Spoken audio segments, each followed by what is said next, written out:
I never felt more appreciated than when I worked on the League of Legends team in 2012, 2013.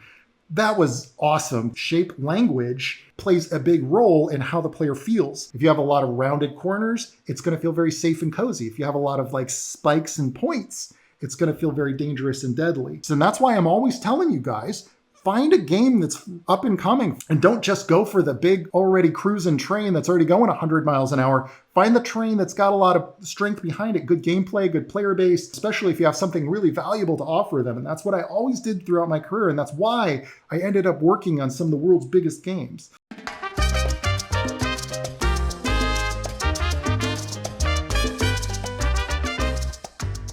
My dudes, what's happening, man? Now, you guys know me as a YouTube artist, right? You know me as a concept artist who's maybe worked at Blizzard, does some Hearthstone cards. What you might not know is how much I did on Summoner's Rift for League of Legends. Now, and back in 2012, I left Blizzard and I was feeling pretty dejected. I felt after a long 5-year development cycle that I was involved in on Diablo 3, I was feeling pretty beat up and, politics and just exhaustion of development. And then of course, there was like big layoffs around that period of time. And, I just kind of like, I just decided I'd never want to work in the game studio again in-house. But I went to a party at GDC. That's the Game Developers Conference. And at that party, I met the art director for League of Legends. And he was very impressed with me. We were just chit-chatting, having a couple of beers. And then I sent him my portfolio literally from my hotel room that night. He's like, send it to me. I got to see. You worked at Blizzard. And to get to the story, he says to me the next day in an email, he says, I want League of Legends to look like your artwork, which to me was such a confidence boost. I immediately started doing contract work with League of Legends, and I was tasked with redesigning the look of Summoner's Rift. Okay, so I did a ton of concepts. I'm going to go through a bunch of these. I'm going to spell it out for you, like why I designed things the way that I did. There were, to be clear, there were about 10 people on the development team of artists for Summoner's Rift when we did the SRU is what we called it. But it was really Summoner's Rift 2.0 is what it was. We were taking everything that was there before, we were rebuilding it, reskin on Summoner's Rift. And together with a team of people, a few concept artists, we began the arduous task over the next 2 years to rescan the entire map. And I'm going to walk you through that, starting with this one right here. Now, a piece like this, you might think, oh, right out of the gate, bam, like that like kind of captures a lot of the mood, the atmosphere, the vibe of Summoner's Rift. But what you might not realize is there's a lot of parts that came together before we even got to this part. This was sort of a luxury towards the end of development to do these kind of final paintings. And you'll see what I mean when I start to dig into more of the concepts. But to dig into the story of it a little bit more, some of the things that we were developing was this clear pathway. Like we never thought of League of Legends like a video game as much as we thought of it like a sports arena. And what I mean by that is like the lines between the gameplay areas were clearly defined. So things like this had to get cut out. There were neat touches, but they had to be subtle and kind of, I guess, pushed back a little bit. So there's not as much contrast in the final image. And I don't want to name any of the other artists that worked on this because Riot has a weird thing about too many artists kind of being named or credited for the work that they've done necessarily as individuals. It is a Riot Games project. It is a team effort, and that is very evident throughout the whole process of development. In fact, even this image had some gray box underneath it so that I knew where those gameplay lines were. And one of the things that we worked in, I'm big on story, if you guys know this about me. So elements like this and the cracks in the ground, there are these like ripples in the ground where a cataclysmic magical catastrophe had happened near where Baron resides, in his island, as we called them. Baron's island was like over there, and that catastrophic magical event sent out ripples that cracked the earth. So every inch of Summoner's Rift is handcrafted. In fact, normally you wouldn't have that much time to spend like 2 years to develop on one location, but this is Summoner's freaking Rift. This was, at the time, breaking the flippin' internet. We were literally charting on the amount of internet usage was going towards League of Legends. This is long before the Tencent buyout. They were part of the company, but whatever the case, we were just a small team, man. And my favorite kind of projects to work on when it's a small team, by the way. but I don't need to go into that. So, the shape, the type of styling of painted rocks and the grass growing on the rocks, the kind of like logs, the color schemes, these were all being really worked out during these latter phases. Before we could even get to this, we had to have the story elements in place. We had to have the kind of the concepts and ideas for what some of the locations would be in place. And then we could do pieces like that. So this particular one, there's going to be too many pieces for me to go through, but I'm gonna kind of work backwards. So this was also towards the end of development.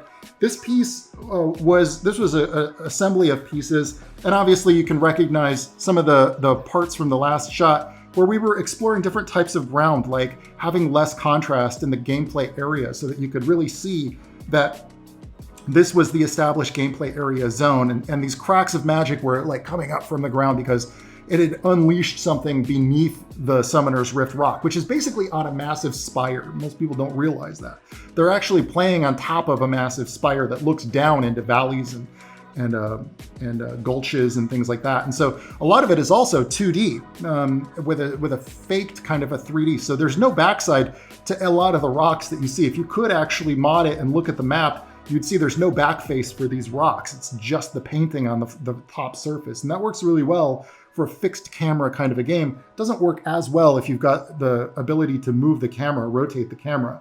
With this one, this was a different zone, and we were playing around with this idea that no matter where you were in the map, you could say, oh, I'm over by the cairnstones or something, and the rainy area, for example, if you weren't well versed in the location of, with the islands where red buff, blue buff or whatever, then you could say, oh, I'm over in the rainy zone by the cairnstones, or something like that. And so we had to have a lot of distinct points of interest, or POIs as we called them. And I was mostly responsible for designing a lot of the POIs. And so like having this like rainy, mud puddly kind of a thing going down the middle of that trail really added to this atmosphere. This is my favorite kind of atmosphere to paint, by the way. I was looking at a lot of photographs of Ireland and just rainy grasslands and stuff like that with lots of rolling hills and things like that. And I wanted it to feel dreary, and yet we couldn't have rainfall because it might disrupt gameplay, and we didn't want to disrupt gameplay. Gameplay first.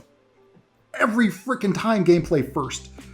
Shots like this were essential for the texture artist to go in and understand how much of it is grass and how much of it is stone. And I think that the artist that did all that refinement did such an amazing job of taking what I consider, these are a lot of really what I consider doodles. Like, even though I would spend maybe a whole day on one shot like this, it wasn't the final painted quality. In fact, the final painted quality, that artist spent like a month just doing the grass clumps and the rock clusters and things like that. And so here you have a different take. I believe this is the start of, that might be red buff actually.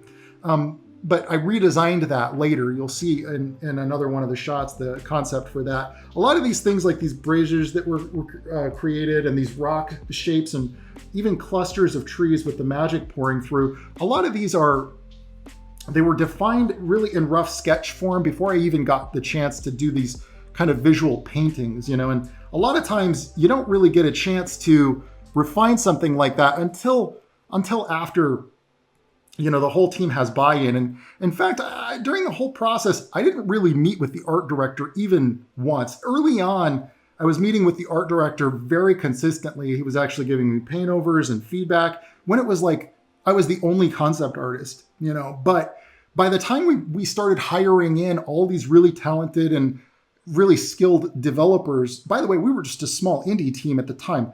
So we had that kind of communication, but as the team expanded, the art director was busy with other things. He's overseeing hiring mostly for different departments. He's doing, press stuff. He's focused on the big picture stuff for the game. So he doesn't have time to go, oh no, these cracks should be, more of the story involved in that, or use these color patterns. So a lot of it was just stuff that I was coming up with and then kind of showing to the team during these daily meetings.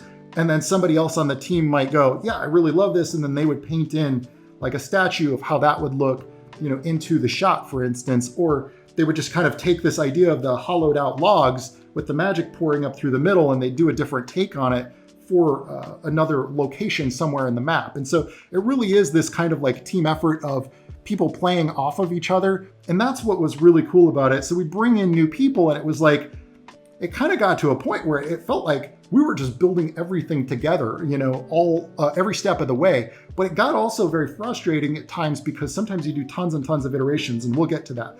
This piece was, look, you can even tell from the formatting. This was one of the very first shots that I had done when I came back from that game developers conference after meeting with the art director, and he says to me, hey, I want the game to look like your art style. Well, I'm like, hey, what's that gonna look like? So I took a little slice of a part of Summoner's Rift, and this doesn't even fit into any specific location. I was just thinking in terms of, how do I create depth? I think this is where that concept of all the magic coming up from underneath was coming from.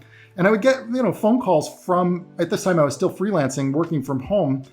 And I was getting phone calls from the game designers and from the lore writers. And they were just like thanking me for these contributions because they hadn't had this kind of art support yet. Riot Games, despite their massive success, they had a hard time finding artists. Everybody was applying for Blizzard, but they weren't really applying for this company that really needed artists. And that's why I'm always telling you guys, find a game that's up and coming, find a game that you love that's up and coming, and don't just go for the big already cruising train that's already going 100 miles an hour. Find the train that's got a lot of strength behind it, good gameplay, good player base, fun game to play, and try to connect with those guys. And especially if you have something really valuable to offer them. And that's what I always did throughout my career. And that's why I ended up working on some of the world's biggest games. So this was another alternate take. A lot of times what you do when you're doing early concepts for something, it's kind of what they call blue sky phase. Oh, my voice is going there. So this is still in what you might call blue sky phase. So a lot of times what you do is you take your rough sketch and then you try a different color pass on it. There's no direction. There was no director, no creative director at all on the project at this time. There was no visionary guy saying, now it's like this, and here are the ideas. There was nothing like that. It was just, what do you got? And then you present that to a meeting, a group of 10 people, and they kind of give you feedback and like, oh, we really like this, we really like these grass clumps, et cetera, et cetera.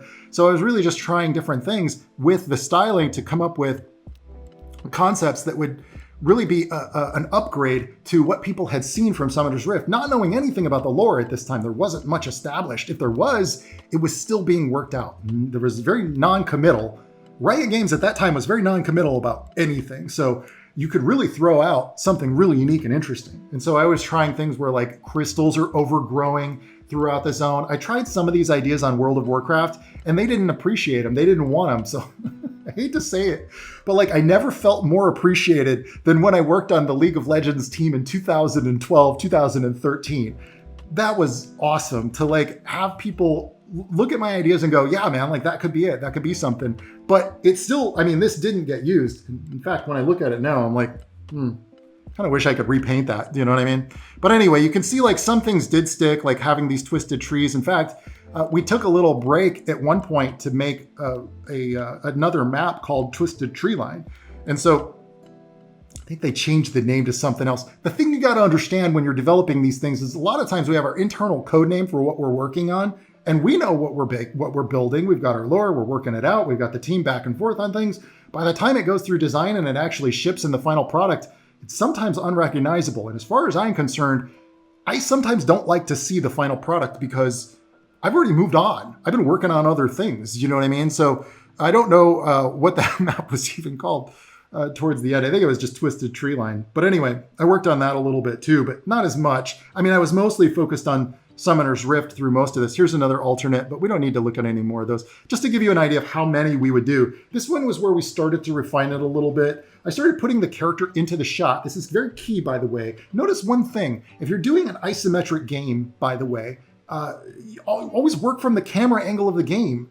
They did hire out some other external concept artists to do some high concept paintings of Summoner's Rift. Those are not official. They were built after... They were painted after we did all the in-game shots like this. So that artist had to figure out what color is the sky, what color is the skyline, and like what kind of horizon would there be, things like that. But while we're developing, this is the in-game stuff. So this is the camera angle we're working at. Because you might design something that works really well from a side view, but it don't work in the in-game isometric game camera. So almost everything I did for Diablo 3 was done from game camera like this. and almost everything that I did for League of Legends was done this way. There were a few exceptions, and we'll get to those. But here you can see some things that really did carry over, like the clusters of trees, some of the dirt patches blending, this transition of the soft blend into grassy clumps and things like that. Having little trees sticking out over the gaps, where you've got magic pits.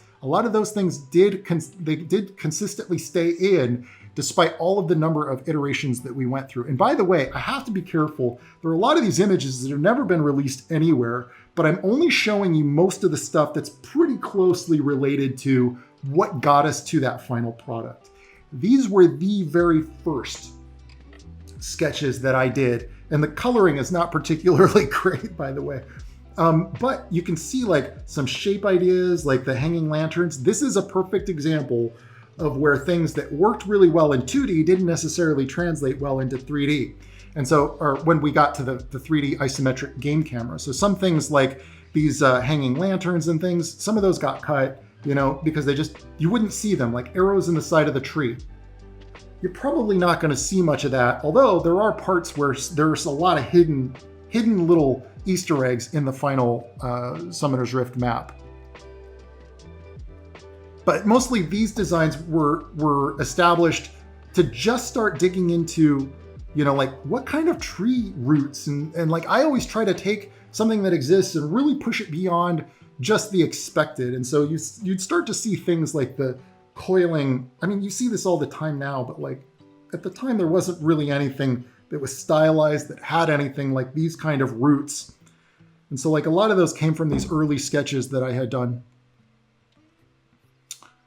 Moving on, just tree explorations, like having a double tree with like a little, hanging runes, and having a tree with a hole in the middle where they would have hung a lantern, like just real funky fantasy stuff. Like that is my jam. Like I was born to design a Zelda game, by the way.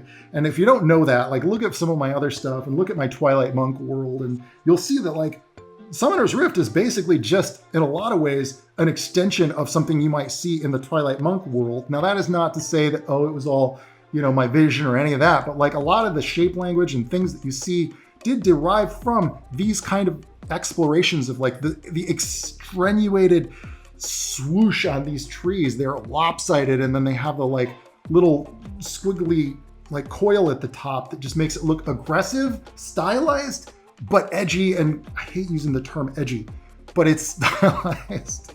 Stylized, just swooshes, lots of aggressive, jagged shapes. Shape language plays a big role in how the player feels about the environment. So if you have a lot of rounded corners, it's going to feel very safe and cozy. If you have a lot of like spikes and points, it's going to feel very dangerous and deadly. And I also wanted to run with this concept, this idea. These actually kind of similar. If you look at the trees from Diablo 3, and then you look at the kind of like bark and trees that are in Summoner's Rift, you'll see the connection there. It's like, that was me. I did a lot of trees and rocks. I also did a lot of UI stuff, but we're not going to dig into that. But on top of all that, one of my favorite things to do is just design flora and fauna. So I did get to do a ton of different plant life, and I wish I would have gotten the chance to like color all these. And I love to do like little studies as if you're like a fantasy adventurer, like breaking down all the horticultural like species of every different plant, and explaining how they survive in that world and that environment. There's nothing more fun, I think, about being a concept artist than trying to think of the way life would survive in an unsurvivable environment. And so plant life is a perfect example of that. It's like, where the hell does a Venus flytrap like develop itself enough to capture a living thing, to trick it, to capture it, and then have the ability to break it down? It's nuts. So when you start thinking about that from a concept artist perspective, it's like, put me in any biome and I will come up with 1,000 different plants that can survive in that biome. Like digging into the science of it and digging into the survivability of it. Humans are the same way. So that's why I think story is so important to your games. And so like when you look at League of Legends, when you look at Diablo 3, when you look at World of Warcraft, when you look at all the ones that I worked on, story played such an integral part of those games in the designs. You don't even know it. I don't need the game designer or the quest designer to tell you that that plant survives the way it does. But there is a subconscious little thing in there that's telling you a story that makes the world feel more believable and alive. And that is my contribution, at least for my part, for as much as a concept artist can do, who was never really like the creative director. I was never the creative director on any of these projects. I just did what I do, which is the storytelling aspect. I think part of that comes from being a comic book artist, actually. Like everything in comic books is about the story. And so when I translated it over to working in games, everything was about the design stemmed from good storytelling. So anyway, these were the earliest sketches of the the towers. And if you look at this, you'll immediately recognize why none of them really worked. A lot of times, like this one straight up looks like a Reaper, you know? This would be a freaking awesome tattoo though, dude. Like, you know, like I might save this and put it out as a tattoo or something like that. But, you know, a lot of these are like just really exploring. We did not have lore for what they would be. So it was really whatever you wanted to try out. And I was most of the time trying to think in terms of silhouette. Silhouette's really important when you're working with something that's kind of got a lot of characters on screen. You want every character to have a really distinct, unique silhouette. That includes even, I think, the statues. But between myself and I think 2 other artists, we went through probably 250 statue designs. I am not going to go into them, and I don't want to relive it. I will never draw another statue tower for League of Legends again. Okay, maybe I would if they call. But anyway, so one of the things that you got to understand when you're doing architectural design is that sometimes you need to dig into existing architecture. These were pulling from different architectural influences. We've got a little bit of Middle Eastern influence going on over here. We have a little bit much more of a German Gothic kind of a architecture going on over here. A little bit more of like somewhere in between, you know? You know, maybe the Rus, kind of like something out of Ukraine or something like that. A little bit of Russian influence in some of these architectures. And you want to define it from a side view and then make sure that it works when you tilt it, when you angle it. And you'll see some of the next ones that I'm going to explore, or some of the next images that I'm going to show you, where I began to explore, for instance, the statues at game camera. Did any of those designs actually work at game camera? A lot of times you're only seeing the back of a lot of these statues. And then I also realized like that crystal is an important part, because that's where it's firing, you know, projectiles at oncoming enemies to hold the line. That's what the whole point of these statues are, the towers. And so like, you know, a lot of this was exploring that. And then, you know, looking at the base and making sure that the base matches the architectural language, the same shape language as the architecture that we defined for a lot of the broken down, crumbling fence work and railings, and even some of the towers or structures that had been demolished, that had been kind of there for 1,000 years, but didn't quite survive that cataclysmic magical event.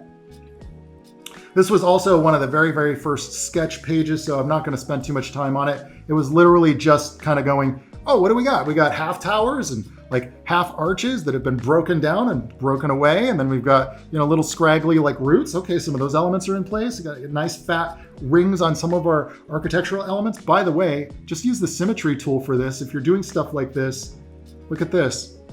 It's up here, by the way, in Photoshop. Most programs have something like this, but I was just doing this. So you only have to draw it once. And look, you can see on the other side, every time everything you draw gets mirrored. So when you're doing, you know, braziers or towers or structures that are symmetrical on both sides, this is true of faces when they're straight on too, use that symmetry tool, man. It works for me. All right, next up, we got a lot to go through, so I'm trying to go pretty speedy. And this is only maybe 1/10 of a lot of the artwork that I did for the whole map. This was one of the first explorations for one of the starting zones. So I had like waterfalls, and you can see how a lot of these architectural elements were starting to come into play, and like how I was imagining that they would be used. And in hindsight, I kind of wish I would have done a little bit more with like rough geometry to get the angle and the perspective more accurate. Some of this feels a little bit scribbly to me, but that's concept art, it's production. It's like you're early on. You don't commit to spending a week on something until there's a little bit of buy-in from at least the right people on the team. And in that way, I kind of missed having a little bit of hierarchy in the team. By this time, by the way, I was full-time in-house. So I had I broke down and I was like, you know what? I'm really invested in League of Legends. They seem to really appreciate me. Maybe it would be different if I go and work in-house. So I worked in-house for about 8 months, actually. But again, I realized I'm just not an in-house kind of a guy. Like here you can see the first exploration for what a little merchant might look like. If you don't know the game, every player starts out at this home base, and there's a merchant right there where you can purchase upgrades for your character, and every round is played within like 30 to 40 minutes if it's a well-balanced round. And so it's kind of a compressed RPG. You try to like level up by fighting these minions and things so that you can get better gear. There needs to be a merchant there. Merchants are so much fun to design, but I did over 80 merchants, and I'm only going to show you a couple of them. So more on an architectural design. This is when I was kind of refining it, and I was like, okay, so it's going to be a little bit more of this kind of like basic, simple kind of architecture, which, by the way, my team and I did a bunch of architectural designs for Fortnite. They don't want this kind of stuff, is what I found. Like I was really kind of, I don't want to talk about Fortnite. This is about League of Legends and Summoner's Rift. But what I found was like when Fortnite asked for like a tower, they want something like anybody could imagine, just like your sort of expected tower. With League of Legends, it was like you're designing a fantasy world. You're designing a new world that doesn't exist. So there's some familiar elements, but there's just so much more room for like the crazy stuff, like getting nuts with it. And so I got to design a lot of unique shapes and architecture, but this one is probably one of the most toned down versions. It wasn't super dark and gothic. It was a nice, acceptable, I guess you'd say popularized aesthetic. Now you might look at it and go, seems kind of generic now, but back then you got to understand, I was at the forefront of this stuff. It was before a lot of that was established. And if a lot of you look at my artwork and think, oh, your stuff looks pretty familiar. Yeah, because I worked on a lot of stuff for a long time. Anyway, so this was like where I would be with a lot of these designs before they would go to a 3D modeler. By the way, 3D modelers tend to enjoy working off of line art a little bit more than like highly shaded and rendered paintings. Now, I'm not speaking for all, but a lot of them. We are not going to go into, I told you, I'm not going to spend too much time on Shopkeepers, but there is a couple that I'm going to show you, the ones that got into the game. Here were a few more explorations when I realized that a lot of my side view architectural explorations weren't translating. They wouldn't work well in 3D. I had to explore them in more of a isometric kind of an angle. So that's why I switched to this. And so like you can see the combination of like how parts like this would extend, into more of a fencing or a wall type of a surface. If you're a concept artist and you're designing an architecture, you have to do the pillars and the walls first. Define what the hell those look like, because the way that this connects into this is how this part is going to connect into another part next to it. And you can use something like this or something like this to define the entire architecture of a whole structure, an entire palace, for example. The same kind of shapes might be in the ceiling and the rooftops. The same type of shapes might be in the base of every damn doorway. So defining these kind of little details are going to be what's going to inform the rest of the development team. A good modeler will build components out of this and be able to construct an entire structure out of it. That's what we did with the Chaldeum structures in Diablo 3 as well. Most of my designs were just this kind of stuff. It's like, here's a tower with a wall, or a pillar with a wall. Here's another take on a different type of pillar with a different type of structure on the wall. And a lot of times you're thinking about things like, is this a defensive structure? Would they have archers that pop over the top? Do they have holes for like passing magic through? Things like that. You have to think in terms of the world that you're playing around in. So League of Legends started to develop a lot of this rich lore right at that time as I was developing a lot of the concepts for it. So I'd have lunch with some of the lore developers and some of the writers and the people who were kind of building a lot of the backstory. There was a whole team at RIOT Games that was dedicated to developing the lore of League of Legends. Stuff that never really even got into the game. Like you wouldn't believe the sheer volume. Like you could fill a library with all the art that was created that you'll never see. For Bilgewater, for Bandle City, for all of the different factions, So this was more of that exploring, unique structures, like how would they fit this was specifically, I was thinking in terms of like around the outer perimeter before we had really gotten that far, but doing shots like this, really essential for developing that architectural look and style and feel for what the final game, like what the modeler could build off of something like this. For example, we're going to move on because we still have a ton. Sometimes, by the way, you're just doing props, and props are a lot of fun. This is the stuff that makes the world feel lived in. Like having this little merchant table that's like a table sitting on top of barrels. That says something about the person who flew in, who, by the way, the merchant that I was exploring during this development phase was flying in on a hot air balloon that he had then converted into a tent. He had converted it into a living space. So his things like his barrels and things like that, and his goods and his merchandise, he would like lay out on the table that was built on top of the barrels. And then of course he'd use the, I don't know what they call it. It's the burner that heats up the air for the air balloon. He would use that to keep himself warm as well. You'd have even like things like teapots, things like this make the character feel alive. It's like, this is where he goes to the bathroom. This is where he eats. This is where he goes to get a little privacy when he brings a date home at night. You know what I'm saying? More architectural explorations. I was trying things with statues and patterns that looked a little bit more like maybe almost celestial kind of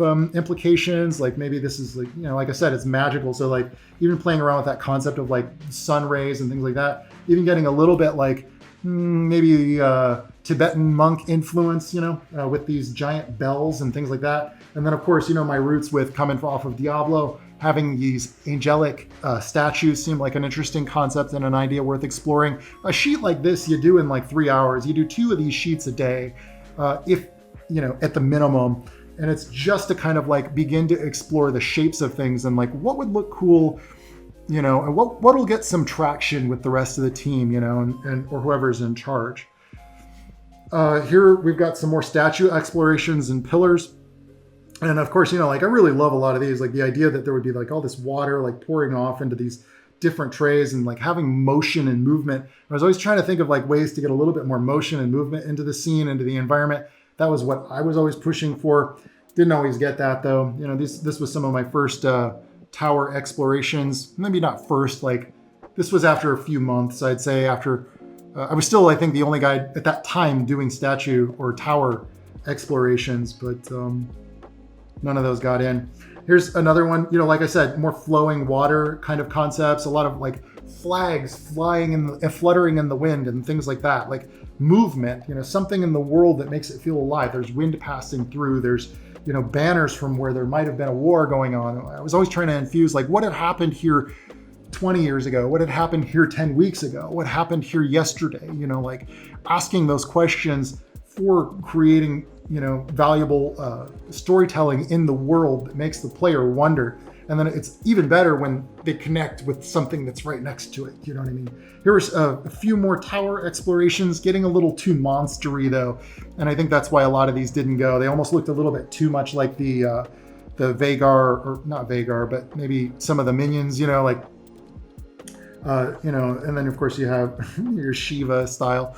So one of the things that I was also tasked with was designing the inhibitors. And so I did probably about 80 different inhibitor designs, as did a couple other concept artists on the team. And some of these were just defining like, what is, trying to think in terms of the function. What does this thing do? It acts as a bit of a blockade. Before the player can destroy the nexus on their enemy side, they have to go through these inhibitors. So some of these inhibitors, they're really just the kind of shields, they're crystals.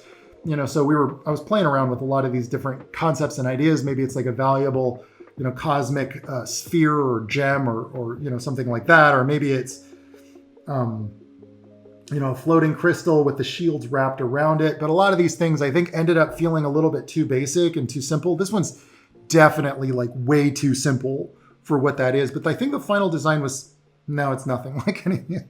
The final design wasn't even mine. So, that was really rough though. When you go through something like that, it's hard to pick the pieces back up. That's kind of what happens though, when you're on a development team that's, really blowing up, when the game is becoming very popular. A lot of times, Riot was considered what they call a meritocracy, where it's based on the value of what you did last.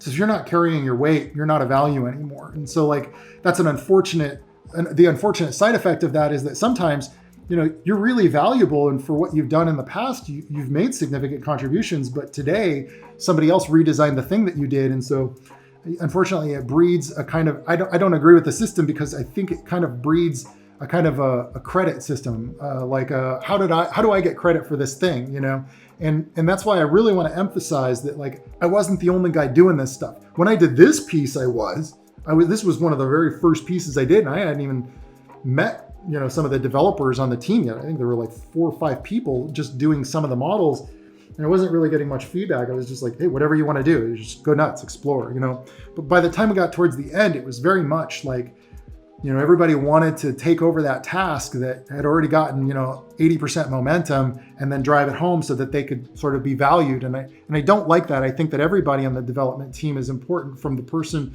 who comes up with that initial sketch concept all the way to the painter who does the box art with that building's design in the background, for instance. It's like everybody on that development team is an integral part of getting the player what they want from the game. And I have never heard anybody say they hate the new look of Summoner's Rift. So like I have to acknowledge just how much everybody else was putting into this as well. I got a chance to work with some of the finest artists in the business, and working with those guys puts the pressure on you, man. So yeah, like I started doing shots like this towards the end where it's like, I needed to do these fully painted things, because just my rough sketches, while they're an important part of development, and they were really essential when the team was very small, when you start bringing in guys that have been working on Team Fortress, or guys who are coming from Valve, or guys who are big shots at other studios, and now they're coming into the team that you've been working on, this little indie studio,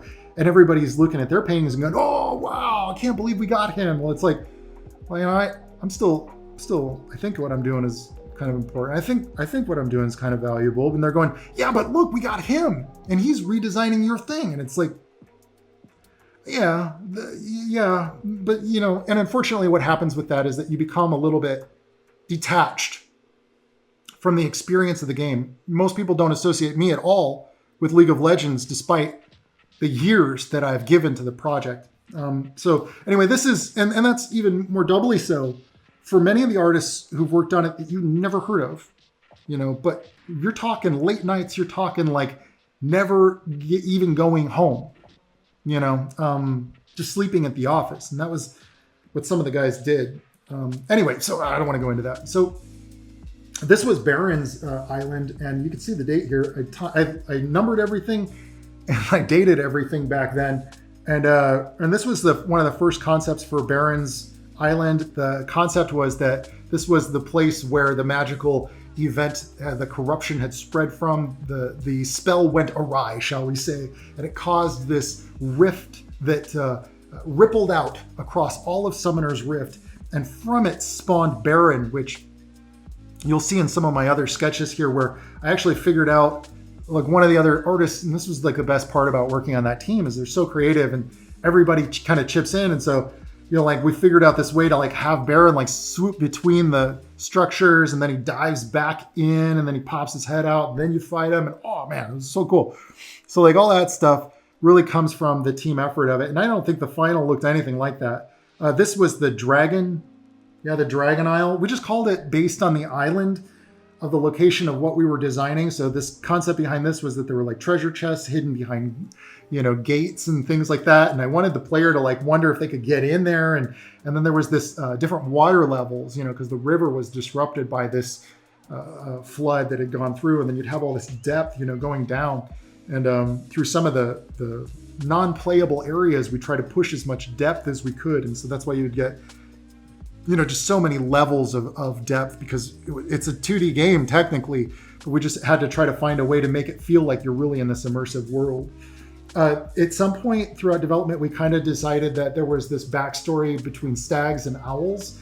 So I started to design statues for the fencing and the gates that would have these stags integrated, with their horns like wrapping around the architecture and integrating into the architecture. And so like I just do these little explorations, and I think this one was one of the more successful ones, except that it looks like he's peeing. And then having these little like twigs hanging off the side is so much fun. I really loved this period of time, by the way. It's one of my favorite times to be working on a game. I was working on the early League of Legends stuff. But it was, oh, here we go. This is some of the owl designs that I got to do. Same take, by the way, because it's mirrored. It's like, well, if you've got the stag on one side, you got the owl on the other, and then one of the ones, hopefully it's coming up. Yeah, here we go. You can see where I actually implemented it into the environment. So like, this is another treatment where I was like, hang on, I got a hot rodder. So this is like another place where you can really see how we were exploring the treatment on the floor. This was much more refined, closer towards the end of development, where we were really looking at like how soft the details were in the playable space. And then, as you can tell, remember what I was saying earlier about that strong delineation between the playable area and the non-playable areas, so that the player didn't think that they could shoot somebody through this, because it's a non-playable area. So because it kind of tricks your brain into thinking it's a 3D world, but it's really not. It's just a gameplay arena. It is a basketball court is what Summoner's Rift is. And I got to explore some different takes on this, such as like where maybe the water was like crossing over, and you can see that stag and the owl integrated into the flooring. So it would be this subtle backstory between, it would make you wonder a little bit about like, oh, what's the deal? Like, why the owl as their guardian or whatever for that side of the map, or why the stag, that sort of a thing. And then also, this was probably when we were really starting to refine that final visual look. And this was when we brought in some more painters onto the project. And so you'll see some paintings from some other artists that are quite well known now, where they were kind of taking a lot of that, where we had built a lot of the 3D and like built all that out, and now adding atmosphere and adding this refined painted texture. I'm not as strong of a painter as I am more of an idea factory with things and getting a lot of this storytelling into the environments. So that's more of my contribution to it. So sometimes you don't really have time to do the rendering, and you're just exploring these ideas of what an area could look like. So this is the northwest corner, and what could happen up in the northwest corner. And I was just like sketching in the grass patches, by the way. But you can see this is pretty standard. There's nothing really exciting or interesting here, except that maybe you got like a bird nest, hanging off the side. But we had some really interesting concepts and ideas, such as like an airship maybe crashed into the side of it. It doesn't disrupt gameplay, but it makes you wonder a little bit about the world, and like, you can see like as if people were living there, and I wanted to have like airships flying by in the background, and like something that made the world feel a little bit more alive. It'd be really neat if there was like, a little village down here, which I didn't even get to sketch in really. But the truth is when you're playing it, you don't really get to look over the edge very much. The screen kind of ends like there. So there isn't really much reason to like do too much outside of here, other than, just to kind of like hint at it, to imply what might be over there. So I did a bunch of different takes, and this is just another one of them where I started to get a little bit more detailed with it. But again, I zoomed way out because I thought, well, this is a high level concept. I really want to sell the concept, the idea. It's like the camera itself is a little bit too close, but look, you can see there's some structures down there. But the camera itself during gameplay is a little too close to really define, the big picture stuff. So there are a few shots where I had to zoom out further than what the game camera allows you to do.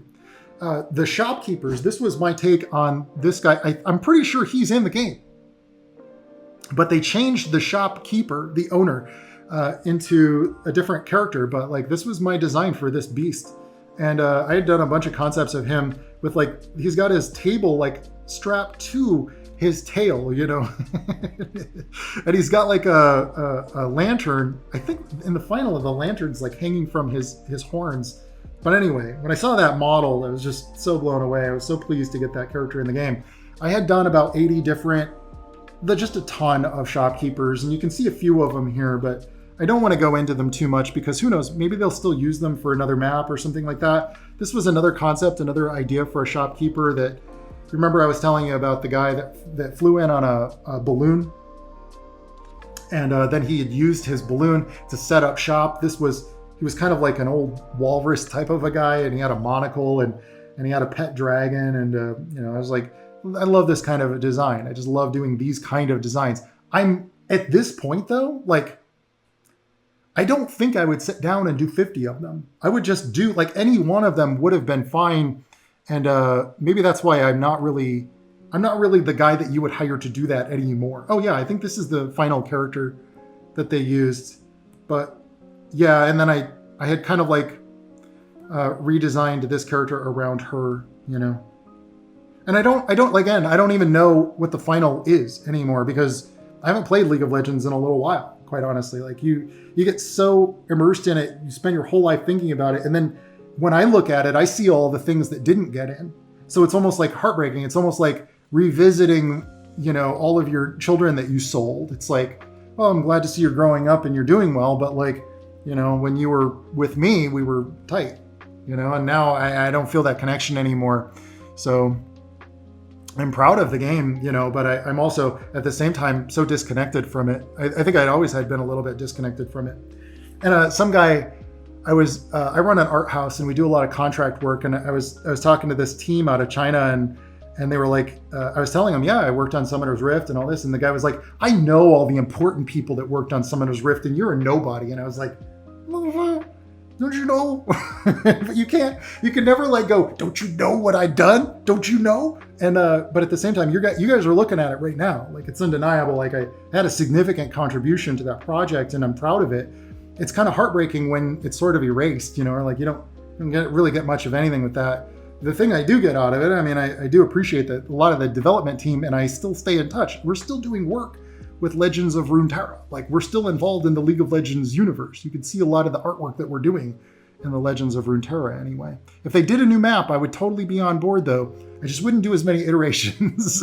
This was when we had started to really refine the environments a little bit more. So you can see where I'm starting to get a little bit more detailed with like how grass patches and rocks are fitting together, but it didn't make sense for me to spend too much time on that, especially when we had another artist on the team who was just like, damn, when you look at the final product, it's mostly painted, you know what I mean? And yeah, whew. But to get there, we had to do stuff like this. And by the way, there's a lot of art in this, just the clustering of details. And in hindsight, I would have made that rock surface, the top of it, a little bit larger so that it felt like you have a nice balance of the level of detail should be broken into thirds. So you have like large objects, medium objects, and then lots of tiny little guys to amplify the more large areas for your eye to rest. This was just sort of like that generic island though. When it came to color scheme, this came from a film. This was inspired by a film called Brother Bear. And yeah, we really kind of swiped the color palettes for the final game, but that was the initial pass. And then we ended up really refining that a lot because as you saw with like some of the rainy areas, it didn't end up keeping a lot of that. We ended up doing like more variations of skies and like rainy skies and like, you know, sunset skies and things like that. Here's some more tower explorations. And this was around the time when I went, you know what, dude, I'm going to let the other guy take over because I was just after I'd say like 30 or 40 tower designs. I was like, I'm not getting any wins here. I need to move on.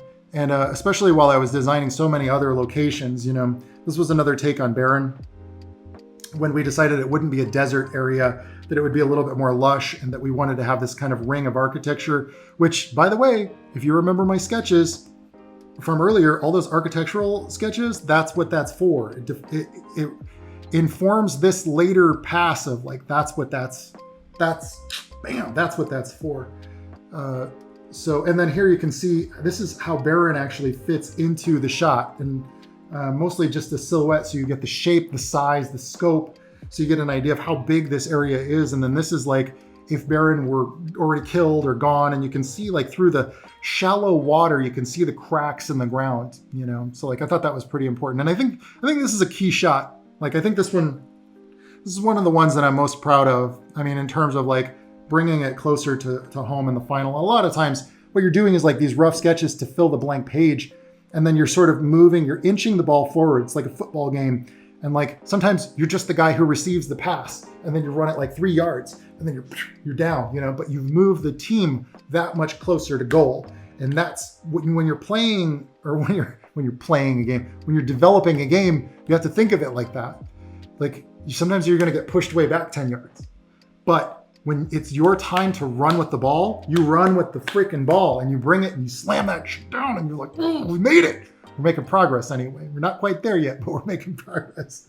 And then when you finish, hopefully you get a chance to celebrate or dance with the team, which I did get to do with the Riot team. I never got to celebrate with the team on all the games I worked at Blizzard. This one, oh, I don't want to skip over this. This is Red Buff. So I didn't design the Red Buff itself, but I did design the island that he dwells in. And what you do is like you go and you kill this guy, you get a certain kind of a buff for your character that gives you your team an advantage. It gives you an advantage in gameplay. But my job was to look at the design of the creature, which at the time was like this red crystal that had like a feral claws and things. And so I thought, well, what are these like digging all the time? And so like you'd have these like eroded scratch marks, you know, like where he had been just like, it looks dangerous and deadly. Like even if he wasn't there, you'd be like something foul is afoot, one might say.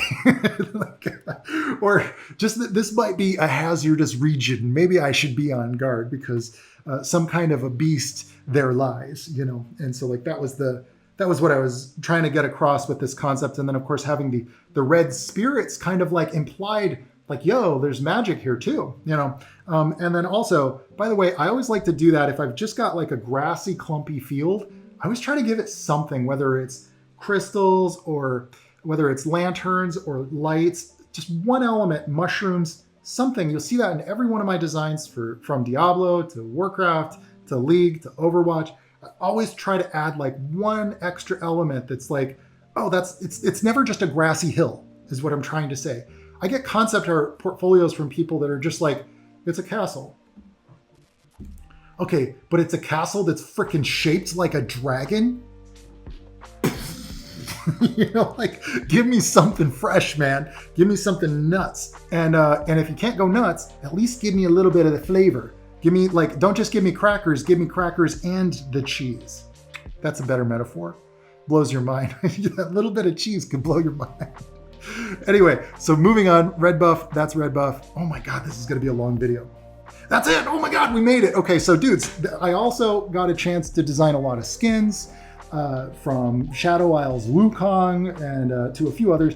And I also got to design a lot of the UI. And at the time, I was an overachiever and I was a workaholic, and I don't recommend that. But you know, like, don't sacrifice everything. Don't do what I did. You know, maybe it would also be a good idea to, instead of trying to do 4 different projects for the studio you work at, like maybe do something on the side for yourself at home. I wish I would have put a little bit more time into my own thing. That was right around the time I started my YouTube channel. I left Riot Games because of, I think because I wanted to get married and I wanted to have a nice balance of life. And as a lot of people are discovering now, with concept art anyway, a lot of times you can work from home while still being a massive contributor to the game that you're working on and having a nice balance. I get to work on the games that I get to work on while spending time with my wife and my dog. And like, that's a nice balance to me, you know, as well as having time to work on my own personal projects. I am very proud. I really am very proud of what League of Legends has become. So many incredible artists who are way beyond my skill level have run with it, and a lot of the guys that I worked with are still there. It's a great company to work for. I think they've refined a lot of the challenges that I ran into back in the day. I don't know that they have those same problems. Maybe they're new problems. I don't know. The people I work with on contract, or mostly with the Legends of Runeterra team, they're awesome to work with. I'm so proud to have had a little bit of, I guess you'd say, I put a little bit of my mark into the history of Riot Games and League of Legends, and I'm very proud of it. I think it's one of the most beautiful games that I've ever worked on, and it's amazing to me that people still play it so much. It's also weird to me that I'm so detached from it, and maybe that's why I want to do indie stuff. It's why I want to make indie games. It's why I always have to have a little side project. So many of the other people that worked on it are still on it after 10 years or more. So I'm just so grateful to at least have made that little checkbox. I got, like, my name is in the list, so to speak. I don't know if there's even credits for the game. I'm not listed as working on this game, but what I've shown you is only like 1/10 of what I've done. for League of Legends. Oh, I didn't even go into all the crests, the faction crests and stuff. Maybe that's another video. But dudes, I want to thank you so much for joining me on this little, I guess you'd call it an improvisational tour of my concept art and design history of the Summoner's Rift map for the work that I did on League of Legends. And of course, if you have some favorite locations or favorite parts of that game that you like, please drop those in the comments. And if you have any questions about working in video games, that's what I'm here for. So don't forget to subscribe. If you want to learn what I know about making concept art for video games, I have workshops from the facility workshop over on my Gumroad channel and some skin design workshops as well. I teach everything that I know about making concept art for video games in those workshops. And I've helped a lot of people get jobs, by the way. You can see some of the testimonials on the screen right now. That's it for me on this video. Thanks again so much for stopping by. And until next time, I'll catch y'all mañana pan. That's every Wednesday and sometimes more, lately a lot more. Until then, ciao, baby. Oh yeah.